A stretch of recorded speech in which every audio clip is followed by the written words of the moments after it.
In this video, I'll demonstrate how to create and configure a new protocol to analyze quantitative Intelliflex Multiplex data with MyAssays Desktop Pro in accordance with the Human High Sensitivity T-Cell Magnetic Bead Panel Assay Kit insert.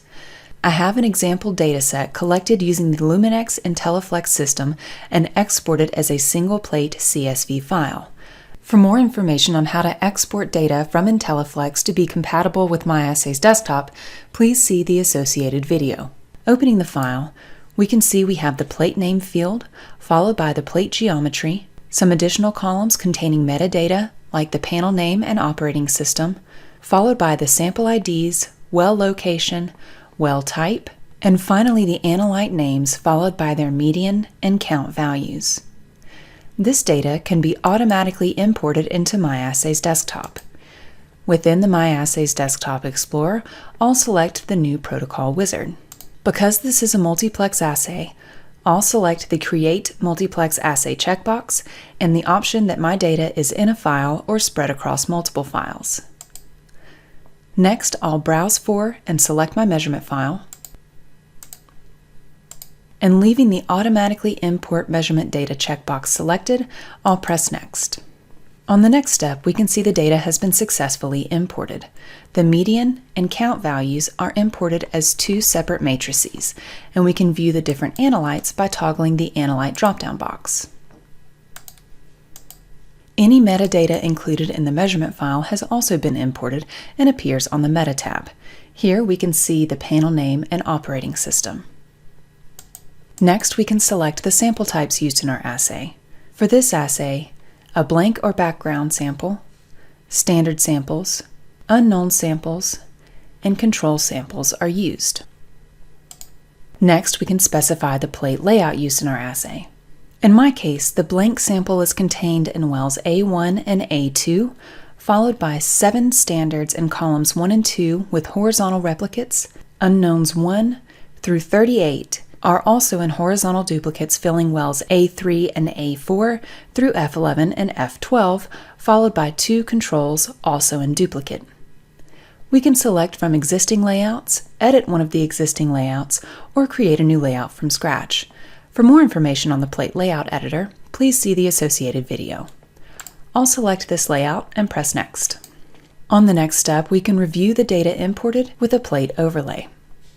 Again, we can switch between the different analytes using the Analyte drop-down box. On the next step, we can add a name and optional description for our protocol. I'll add the name Intelliflex Human High Sensitivity T-Cell Magnetic Bead Panel.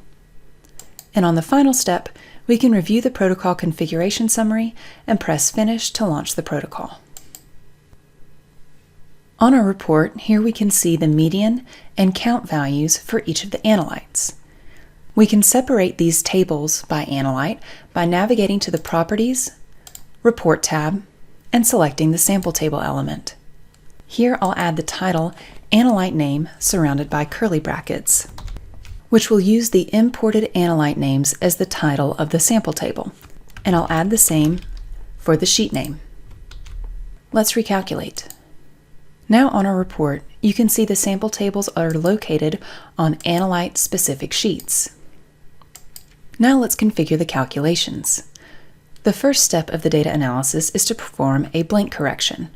I'll open the Properties control and navigate to the Transforms tab. Pressing Add, I'll select the blank correction transform. This will subtract the average of the blank wells from all other samples for each analyte. Currently, the input data is set to RP1 count. Instead, I'd like to perform the blank correction using the RP1 median data. Next, I'd like to use this blank corrected data to perform a standard curve fit. Opening the kit insert, we can see the recommended fit method is a 5PL. So again, I'll press Add, select Standard Curve Fit, and ensure the blank corrected data is used for the input matrix. If you'd like to use the raw data for the standard curve fit, that option can be easily selected using the Input Matrix drop-down box. The output matrix is titled Concentration. I'll select 5PL from the Fit Method drop-down box, and for the standard concentrations, I'll use the concentrations drop-down box. Looking back at the kit insert, we can see that each of the analytes has different concentration values for their standards. All of the concentrations are reported in picograms per milliliter. So I'll add the common units, picograms per milliliter, remove the series option, and add the standard values as specified in the kit insert.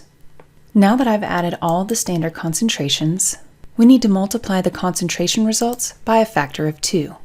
Again, in the kit insert, we can see that for all neat samples, the concentration results should be multiplied by a factor of 2. So I'll again select Add and add a factor transform. I'll add the factor 2 and rename the output matrix Final Concentration. Because there may be additional dilution factors applied for samples that have been diluted for other reasons, I'll add an additional dilution factors transform, which will allow a user to specify additional dilution factors for each unknown sample. I'll rename the output matrix Final Conc times dilution factor. And finally, I'll add a percentage CV transform to calculate the percent CV between sample replicates using the median data. So I'll select the median data from the input matrix drop-down box. Now that we've configured our analysis, let's make a couple of formatting changes. On the Matrices tab, I'll update the numerical formatting for the calculated matrices. I'd like all of these matrices to report 2 decimal places on the report. I can update multiple matrices at once by selecting a matrix, holding down the Control button to select additional matrices, or holding Shift and selecting the last matrix to select all in between. I'll update the numerical formatting to display 2 decimal places, and additionally, for the blank corrected matrix through the final concentration times dilution factor matrix, I'd like to report the average in the sample table. I'll again select these matrices, and from the Sample Table Replicates drop-down box, I'll select Average. On the Report tab, I'll update the report format. I'd like the standard curve chart to appear first on the report, so I'll select the standard curve fit element and move it to the top. Remember, we've separated the sample tables by analyte, and we can do the same for the standard curve fit. I'll add the sheet name, analyte name surrounded by curly brackets, fit details. So with this setting, the sample tables will appear on sheets named by their associated analyte, and the corresponding fit will be on a separate sheet, again by analyte name. I'd like to make one more change.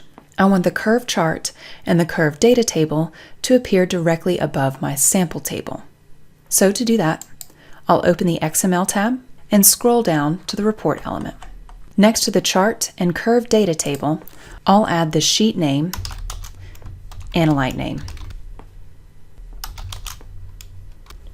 I'll apply the changes, and let's recalculate.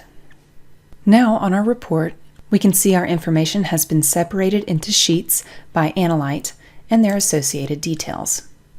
On the analyte sheet, we can see the curve chart, curve data table, and sample table reporting the sample ID, median and count values, blank corrected values, concentration, final concentration, which is where we multiplied the concentration by a factor of 2, followed by the final conc times the dilution factor, and percent CV calculations. The fit details sheet shows additional information like the limits of quantification, curve fit equations, coefficients, and goodness measures. This pattern is repeated for all additional analytes. And we can also see the interactive charts for each of the analytes by clicking on these tabs. You can download a copy of this protocol for your own use from the below link. If you have any questions about how to configure your Intelliflex Multiplex quantitative protocol, please email us at support@myassays.com.